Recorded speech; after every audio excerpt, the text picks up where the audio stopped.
So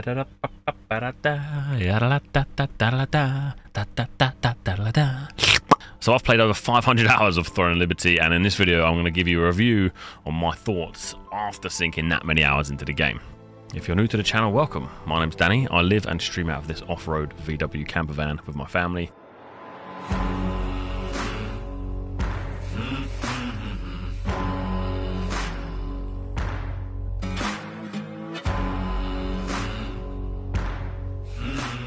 This is going to be my top level review on Throne of Liberty, and in the description below there will be a beginner's guide as well if that's what you're looking for. So a little bit of history. I've played Throne of Liberty since it launched in Korea in December 2023, and I played it pretty hardcore when it launched, and then a little bit on and off as sort of time went by up until Hyper Boost. And when Hyper Boost came out, which was kind of like a boosted server, I played it again until where we are today. So Throne of Liberty is a PvP-focused MMORPG with some really cool PvE content too. It is built on Unreal Engine 4, but when you Google it, it does show that it's built on Unreal Engine 4 and Unreal Engine 5. This game has changed so much since its release in December, and we won't go through all of the changes today, but what we will be playing on global release genuinely feels like kind of a different game.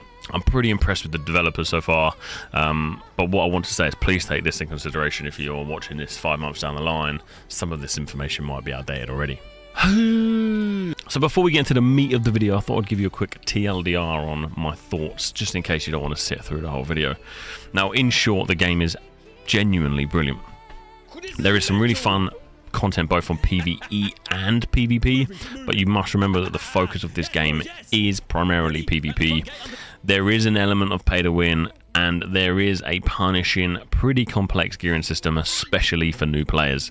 I am worried that the game will have a small niche audience of kind of top dog PvP guilds, but the game is genuinely good fun, especially when everybody's playing at launch, when everybody has a similar level of gear. So my message to you is try this at launch before everybody gets swiping and starts out gearing, and again it will be very, very fun at the end game once everybody has a similar level of gear. What happens in mid game, let's call it mid game, is that people the power diff with gear is extremely apparent. Anyway, let's get into the review. So when you first jump into the game, you'll land on what I've called Cross-on Island. It literally looks like one. The tutorial is genuinely well put together, so take your time through here unless you're sort of a competitive player trying to rush to endgame. They have some fun, interesting cutscenes which gives you a good introduction to the basic combat and the morph system within the game. So if it's your first time playing, take your time through this. I do think the combat in general in the game needs to be improved. I mean, it has already since we started playing back in the Korean version, but I think the majority of us don't feel that it's good enough for a 2024, 2025 game. Once you make it off Cross-on Island, you'll spawn in the main town called Castleton, which is the first one you're going to be coming across. And this is where you start to see the level of detail that's gone into the game. So if you have time and you're not rushing, just have a wander around the town and see where you can find your storage, the merchants, just have a little look and just look at the detail. It is genuinely impressive. Once you've explored Castleton, you'll want to head to kind of your first quests. Now, I will have another video showing you where to find things, how to do quests, tips and tricks and all that sort of stuff. So you can find them in the description below. But my kind of thoughts on the first few hours of the game are, it's just brilliant. And what they're going to do is they're going to introduce you to the basics of how like the questing works, some of the story characters, and where you can find some of the basic stuff, such as, yeah, if you haven't done it already, find your storage, the merchants, teleports, how to use them. One thing to take a look on is how seamless the teleport works. You don't go through a cutscene or anything. It's really cool. One of the core changes they did make, though, was how fast you level up. So previously you'd have to do a lot of the side quests. Now you can literally focus on the main story quest. If you are not rushing to 50 because your guild leader and your guild mate say so, do the side quest. Like, genuinely, I watched some of the larger creators' reviews on this. A lot of the side quests that we had to do when Korean version came out, because you needed the XP, were good. They were really cool. There was puzzles and challenges and musical challenges, and I don't know, it just genuinely was really, really good, and you don't have to do that anymore. So press J, go to your codex and look for the side quests and just work through them, because they are good fun. If you're not rushing to 50, they are good fun and really worth doing. At this point, if you're enjoying the game, I would suggest you look at buying the battle pass and what they've called a leveling pass. This is mainly for people that want to play the game for a long period of time. Now, you don't have to buy these. You can get everything within this free to play, but the amount of sort of resources they give you and stuff they give you will really help you level your character, especially if you're looking to get into some of the PvE early on, and especially if you're looking to get into the PvP. These are kind of a must-have. Now, although this is kind of a review, my review on that is that it's terrible. I wish you didn't have to do this, and again, like I say, you don't have to, but you have to, if you know what I mean. So let's talk about the content in the game. Like, what can you do, what's the end game loops, and all that sort of stuff, and what do I think about it? So there is actually a lot to do. So we'll start off and kind of go through bit by bit. So first it is the world events. Now, if you open up your map, you can go to your timetable. All of this on the left here is content. These are PvP world bosses and also like events. So there is peace events, co-op events, PvP events, guild PvP events. These are like the red crosses are bosses, the blue doves are PvE bosses, so PvP bosses, PvE bosses, co-op events, PvP events, guild events. There's a lot to do here and the schedule is busy, especially during prime time. Next we have the open world dungeons. Now you'll see these dotted around the maps. There's one here, one down here. Silas, for example, Silas. These are massive. This one's got 6 floors, for example. There's loads of different monsters in here, all the way down to the 6th floor. Even some of the world bosses spawn down here, and it's absolutely brilliant. So these are the open world dungeons, and they also have this kind of dungeon currency attached to it. So you're kind of encouraged to go into them throughout the day. What is fun about these is in the daytime they're PvE, and as you can see now we're in nighttime. How long we got left? 4 minutes left. So there's 4 minutes left of PvP in every one of these open world dungeons, and now there's got to be 10, 12, 13 of them on the map now. Now we have Talandre. So that's a really, really cool piece of content. Next we have what they've called co-op dungeons, but these are basically your 6-man dungeons, or in some games 5-man dungeons. If you open up your menu and go to co-op dungeon, you'll see here this is the menu and the layout. I actually really like this. I rate the system. They've got a couple of bits on the left-hand side of which are different levels. These weren't here when the game first launched. Well, there wasn't as many. On the right, you can obviously see your loot drops, and then you have something called Challenge Dimensional Circle, which is essentially different levels of dungeons. So you can see here tier 1, tier 2, 3, 4, 5, 6, 7, 8, yada yada yada, all the way up to 30. Obviously, the higher you go, the more rewards you get. And that's a really cool system. It's essentially like your Mythic Plus stuff. Next is what they've called secret dungeons. Now this is like a solo tower dungeon, and there's 2 ways to enter this. 1, you can head into this painting here, which is a Starlight Observatory Tower, or 2, again, you can just press escape and go to secret dungeons. Now this is floors 1 to 20, obviously 20 being harder than 1, and the higher you go, the more rewards you get. Now this is worth doing as you progress through your story as well, and leveling your character. Lots of XP, pretty good gold, and then these you're going to need. These are your growth stones for your character. They also have something called Gate of Infinity. Now at the moment it's finished, but essentially this is kind of like a little challenge ranking system. Whoever can kill a particular boss first. I think there's 2 to choose from, and it breaks it down into different weapon classes essentially, so you can compete against other players on the same class as you. This is a very cool system. I rate the dungeons, rate the solo stuff. This is really nice. Next is the PvP arena. So same situation. Go into your menu, hit arena. I haven't done much of this, but this is just a pretty cool competitive 3v3 arena. Now, I don't think this is done very well within the community, mainly because there are a couple of classes that are much more powerful than others. So I think once the balance starts to come into play and people start to equalize on gear, that's another topic. But there is an arena here, and it's good fun if you're into that.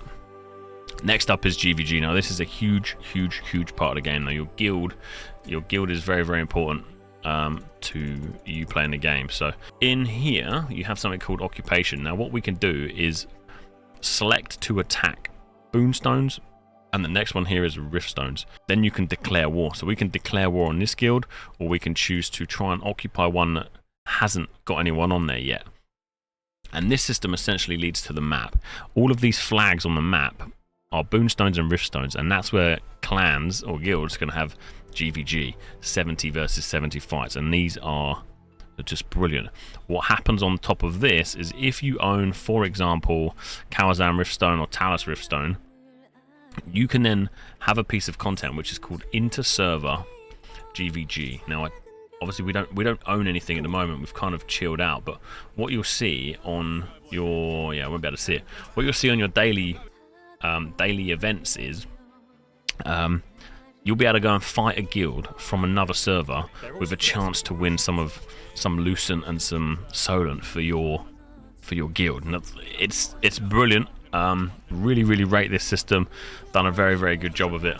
Yeah, the GVG stuff's brilliant. So you've got Riftstones, Boonstones, Open World GVG, and then the inter-server PvEVP events. So sometimes you'll be fighting a world boss versus another guild, and it is mental fun.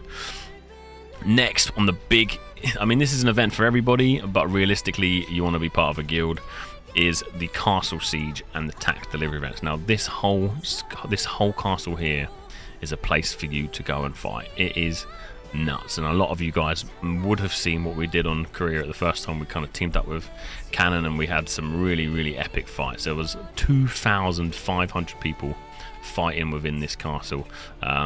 Sort of very Helm's Deep vibes. You know, you need to pick up some golems, smash down the walls, break through the walls, scale the walls on some of the golems. So what you'll see is there's loads of people fighting out here in this open area here, and then you can break down the walls, head into the castle, and the goal is to make it all the way to the back of the castle and claim the castle for your guild. Super awesome bit of content. Won't go too deep into it at the moment, but this is kind of pinnacle end game PvP for Throne and Liberty to kind of, top it all off. But there's some insane fights that happen here, and literally thousands of people fight within these gates. Once the castle siege is done, whoever owns it has an opportunity to do something called a tax delivery mission. Now they have to enable it.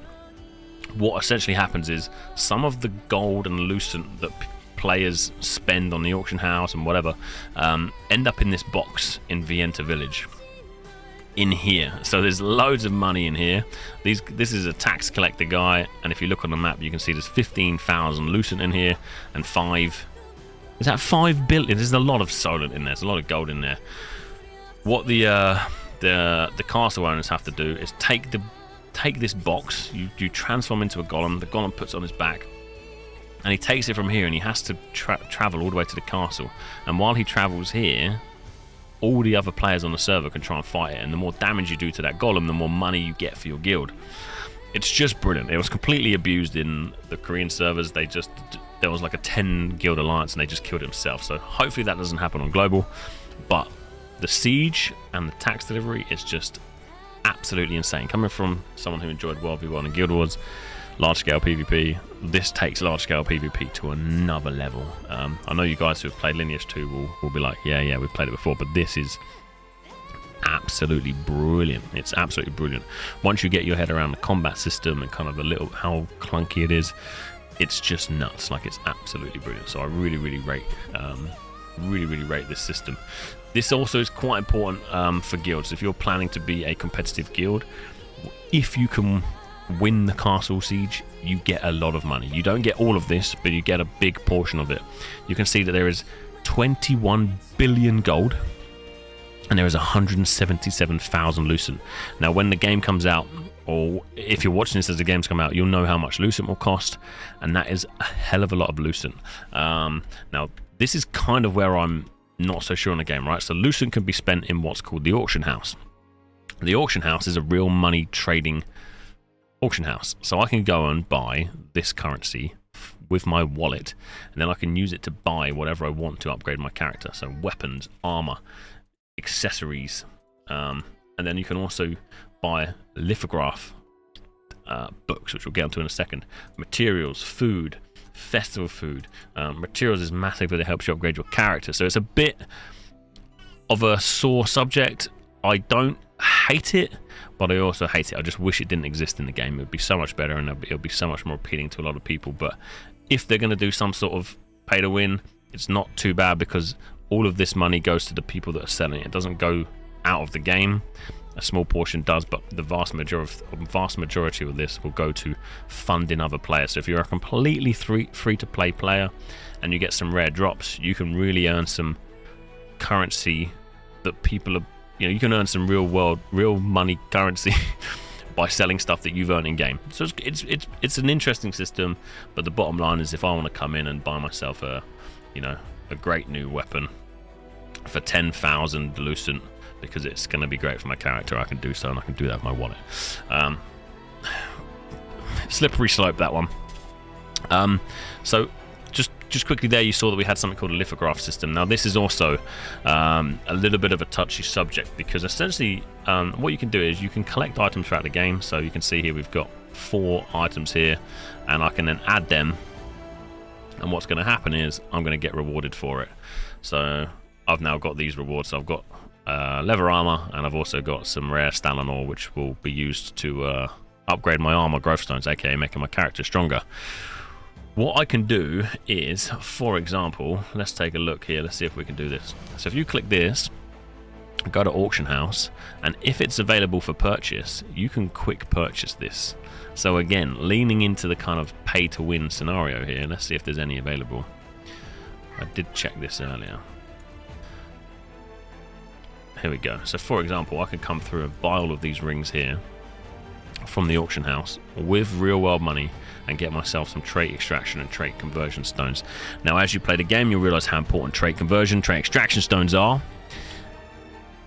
You will be a little bit, I don't know, torn whether this is a good or bad system, but that's the lithograph system. I'm not sure I rate it. I think it's a cool element and it's a cool place, again, if the auction house wasn't there. So top level, cool system.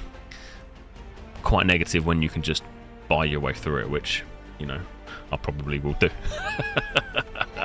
Right, onto the gear system. Now the gear system is a big part of the game, and let's just run you through it from a top level and what my thoughts are on it. Okay, so the gear system in TNL. Now this is quite a complex system, and it does genuinely take time to kind of get your head around it and get used to it, because there is so much to do. Now once you get your head around it, it can be fun to gear up, but you also need to take a bit of time to learn the system. So on another video I'll go over all of the gearings, but at top level, what you want to do is get yourself as the best armor you can get, and then put the best traits that suit your build within that gear.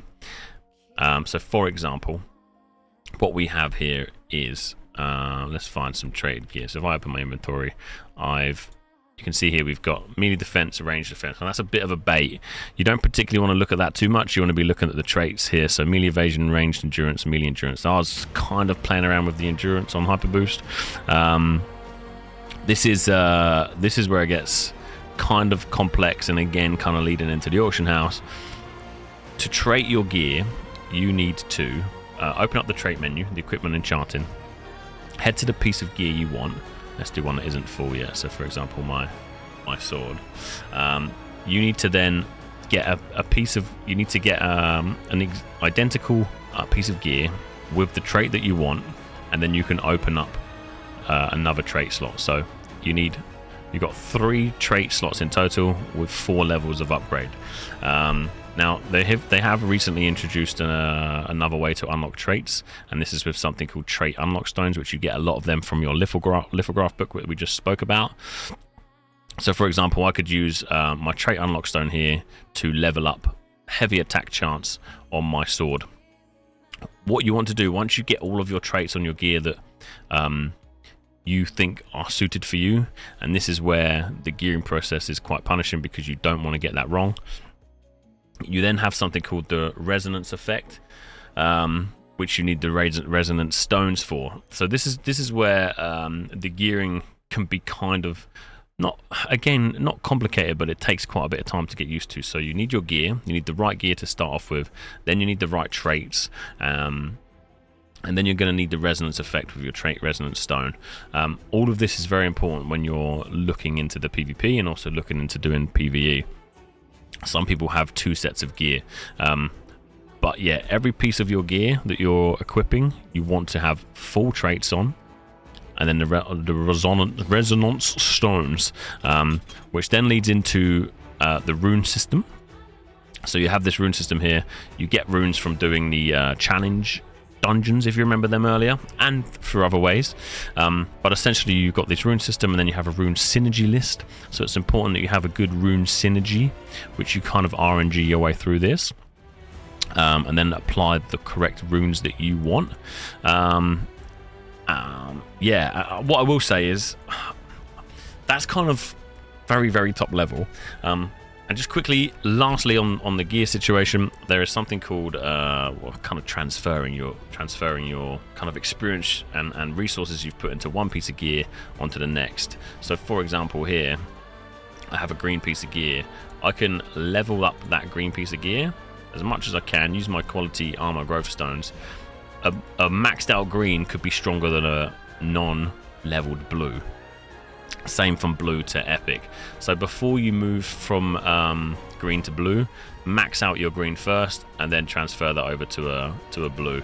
I don't think I've got any examples on me right now, but essentially you can transfer So essentially what you can do is you can transfer all of the growth stones that you've put into your green onto your blue, so you don't lose out all of those. It doesn't level you up maximum, but it does level you up a little bit. So with the gear system mostly out of the way, I don't know. I have come from Guild Wars 2, and Guild Wars 2 just did a very good job of gearing, and I don't want TNL to be Guild Wars 2, like Guild Wars 2 is still there.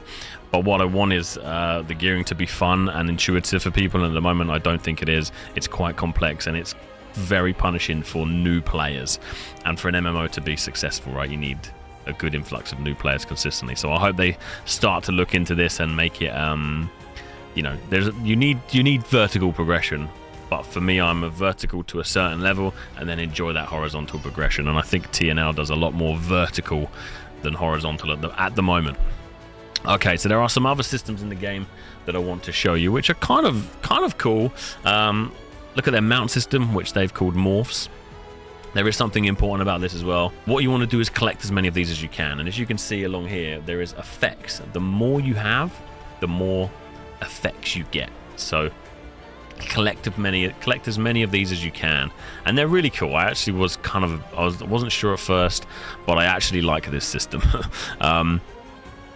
So essentially, as you're playing the game, you can kind of collect these. These are your mounts, and obviously, as the game progresses, you'll be able to access more of them.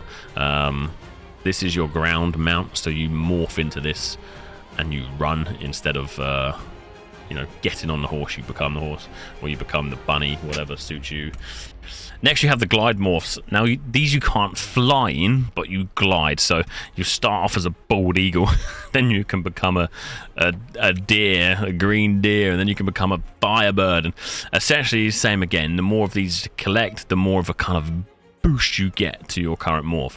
These again are essentially your flying mounts. Pretty cool. And if you guys got the early access one, I think there's like this cool dragon that's going to be coming, so that's quite cool. But again, like looking at the leveling up, the more of these you have, the more of a morph speed you get, and that's quite important. And finally, the swim ones. I'll just show some of these. You start off as an otter. You can become whatever the hell this is, or whatever the hell that is, and then you can be a shark or an aggressive beaver otter thing. I don't know, man. It's quite cool. These effects, I believe, with the turtles, you can swim in lava, for example. So some of these have effects attached to them as well, which, depending on where you are and what you're playing, you might want to use certain morphs. I have no idea what this shark does. I've not got it, and I can't read Korean, but I do know that the turtle can swim in lava. And then you have these special ones, which are essentially a bit of a meme, to be honest. We've been rolling around as oranges and limes, and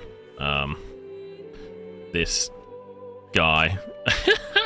When you beat another guild in GVG, you might as well transform into a clown frog and meme on the enemies. It's a bit of a laugh, and I guess this is how they can start to make some money. I just wish they binned off the auction house premium currency and just did stuff like this. People will spend a fortune on this sort of dumb stuff.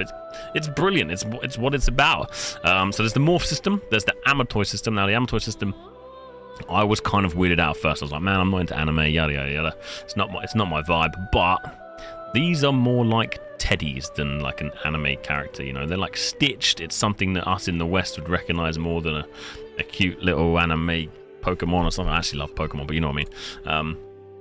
They're actually quite cute. Now these pick up your loot for you. There is effects attached to them as well. There's power. I haven't even got into any of this yet, but the more of these you get, the better, as always. But they've just introduced something. Can I see them? Yes.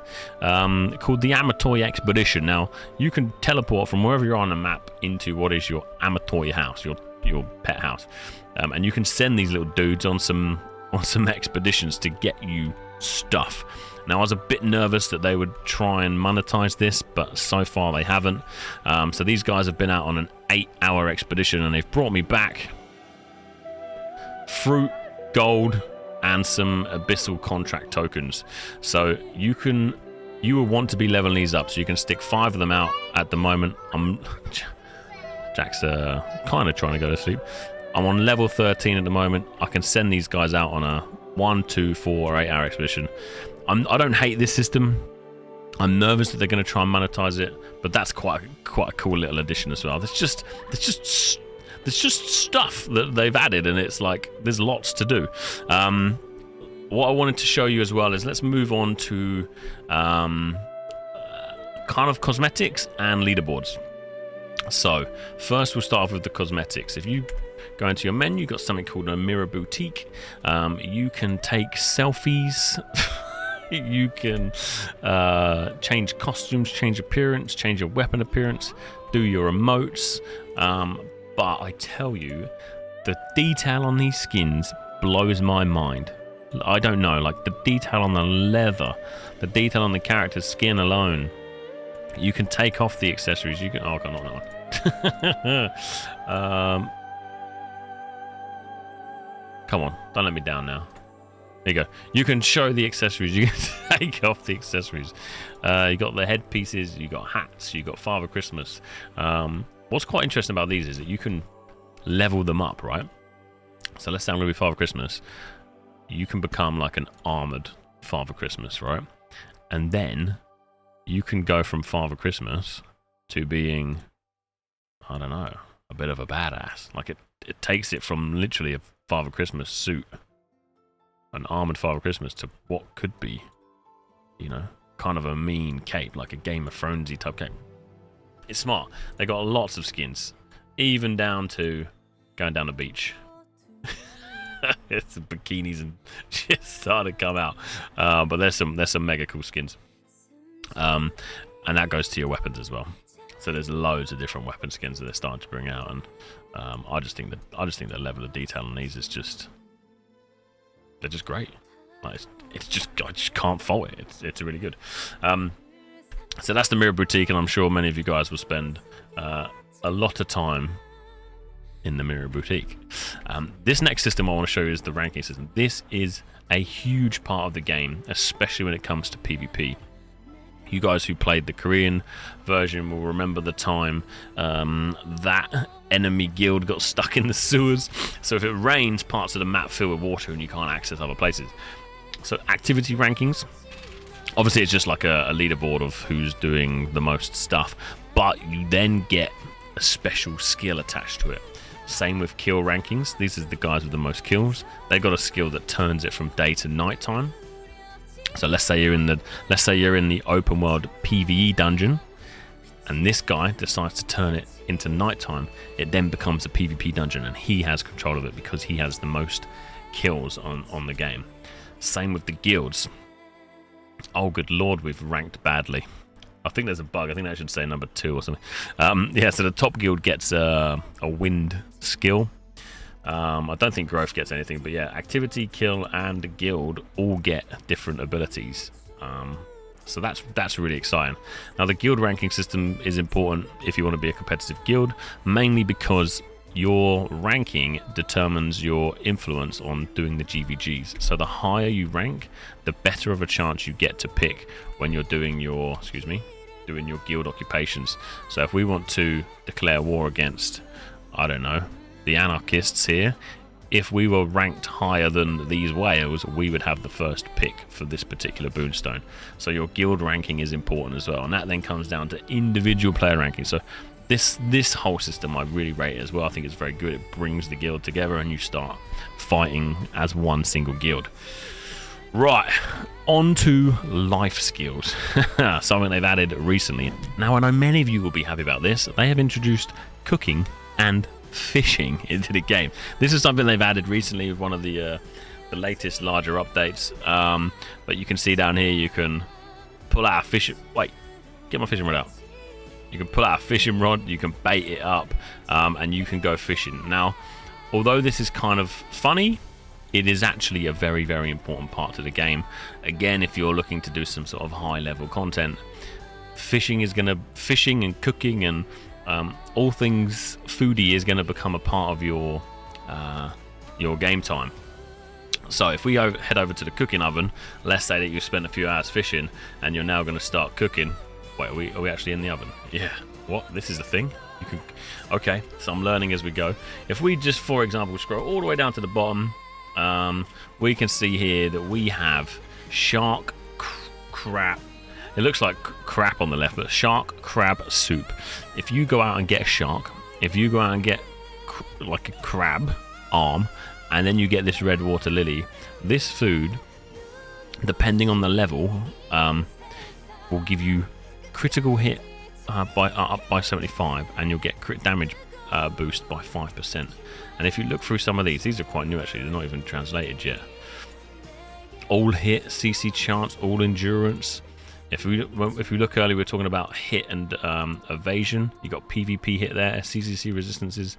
You got fishing boosters, max stamina, PvP evasion, and PvP endurance, all up by 120. That's massive. And these are banquets, so you can share it with, I think 6. Yeah, you can eat this with 6 other players. It puts a banquet on the floor and you can eat it together. So cooking has become a real big part of the game now.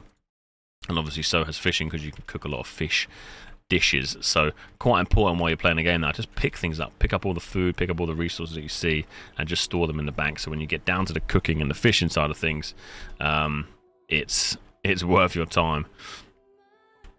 I'll go and show you a little bit of fishing before we move on. I just rate the system. I'm not mega keen on it, but I think once you have some downtime, it's a nice addition to the game again.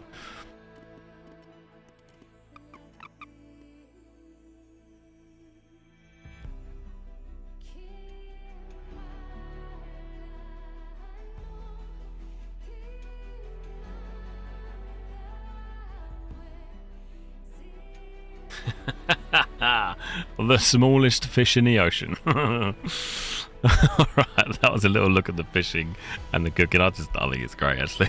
So to kind of conclude my thoughts on Throne of Liberty, I think in general you have to try this game. It's going to be free to play.